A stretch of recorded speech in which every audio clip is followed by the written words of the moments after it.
You know, this story in Hebrews, he's referring to the Israelites, and even to those who are Christians and believers nowadays. He's saying that out of the millions of those who God has called out and promised that they would enter into the promised land, a land flowing with milk and honey, a land where they would be lenders and not borrowers, a land where they would stand victorious, a land that God has given to them.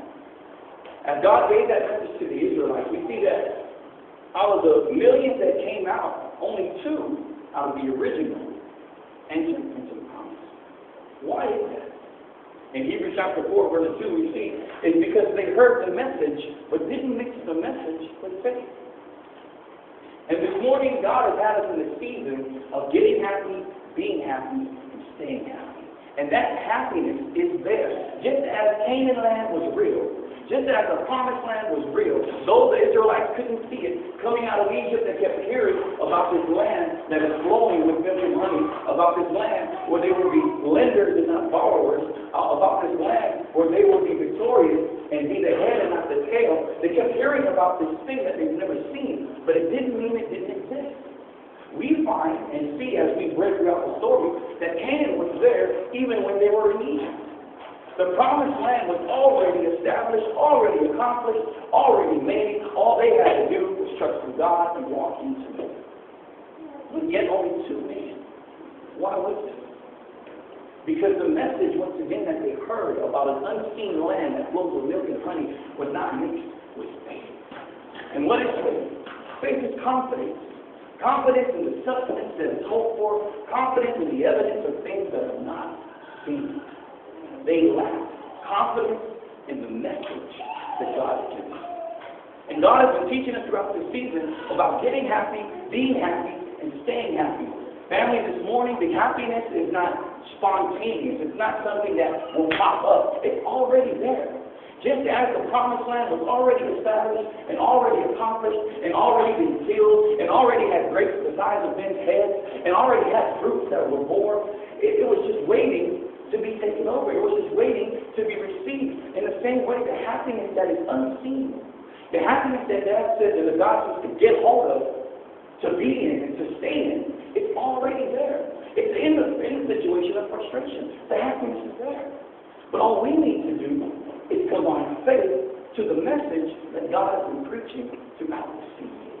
Get happy, be happy, stay happy. It's not something, once again, that I'm talking about in there. It's already accomplished. God's joy is already there. God's peace is already there. God is already there. But what or where do we find the struggle? It's being confident. It's not the message, because the Israelites had the message coming out of Egypt.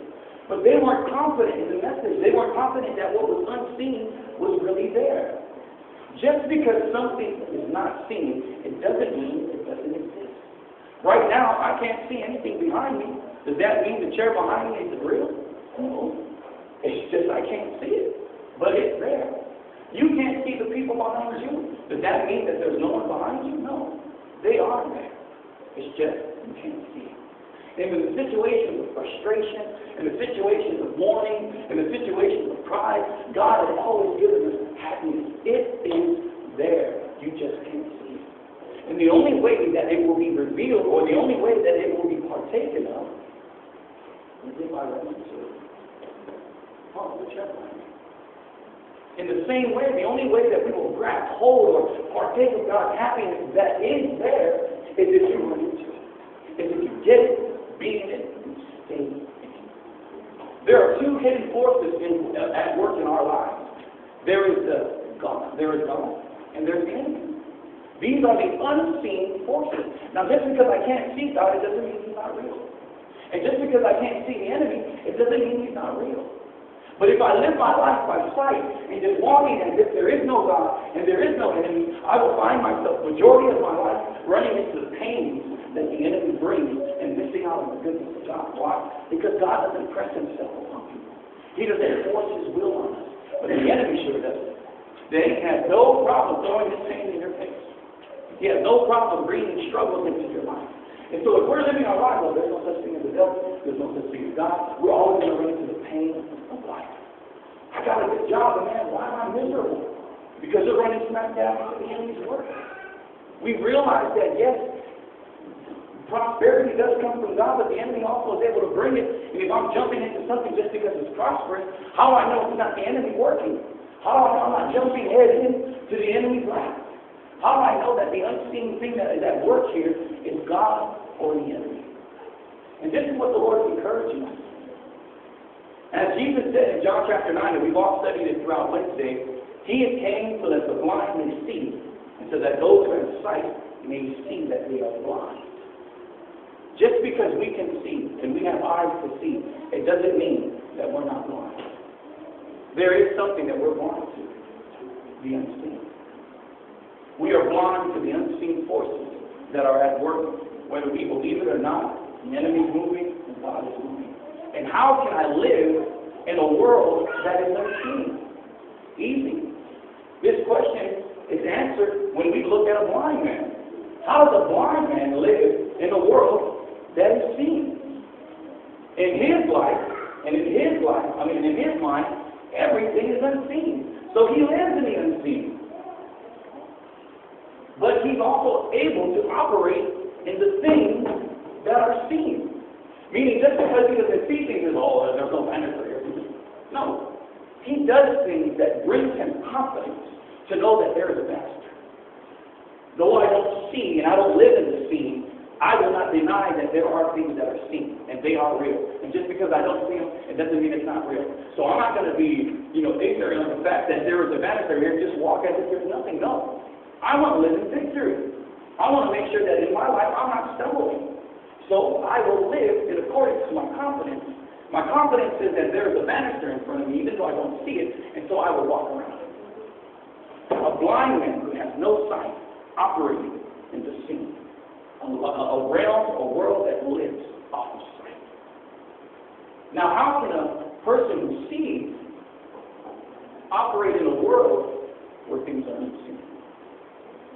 Now we see what Jesus was saying. Really, the thing wasn't that the man was blind and he now sees, and that was the whole point of the story, that God can give sight. No. God brings confidence. And that confidence gives you sight. The one thing I'm going to give it, then we'll move on from here. How can we give a blind man sight without opening his eyes?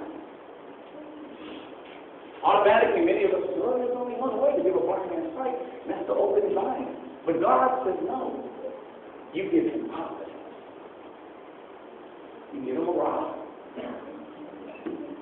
This is a way that a blind man can have sight. Here you go, there's a rod. Lord, but I still can't see the scene. Yes, you can. Reach out. There's something here. I don't see it, but this rod he's given me is helping me live in this land that my mind hardly was. Nothing is right. Wow. Okay, wow. It's cool. I can't see. Yet I'm living in the scene because God has given me a tool. In the same way, we who have sight are unable to see the unseen. But God has given us tools for sight so that we can be confident to know that, hey, in this situation it looks good, but guess what I see? I see pain. Someone will sit there, what do you see pain? I see money. No, I see heartache. I see struggle. Oh, what are you talking about, man? You've always wanted that. No, I'm seeing destruction. But God will sit there and like, you're crazy. Well, yeah, because you don't have the tools that I have to see what you don't see. And just because we don't see something, it doesn't mean it's not there. It doesn't mean it's not real. The enemy is real. God is equally real. But in our lives, isn't it funny how we always find the bad, but can't find the good? What are we losing by? God was encouraging us this morning. The happiness that He's been talking about is already there. But you need to pour into it. And the only way that we can do that is by building our confidence. And so the Lord will be teaching us throughout this Sunday about how we can stand in confidence and partake of the happiness that is unseen, but it is there. So God is encouraging you and me this morning. Live Not as if things are unseen or that they don't exist. Live in the unseen. Though you see with your eyes, walk by faith. And faith is confidence. The thing that the Lord is going to touch this morning is that there are two types of faith, but we are to eat and live off of one faith. There's the faith the world gives, and there's the faith that God gives. Other things is our faith doesn't burst forth from our words. You may have heard this teaching, if I confess it, then it will happen. No. If God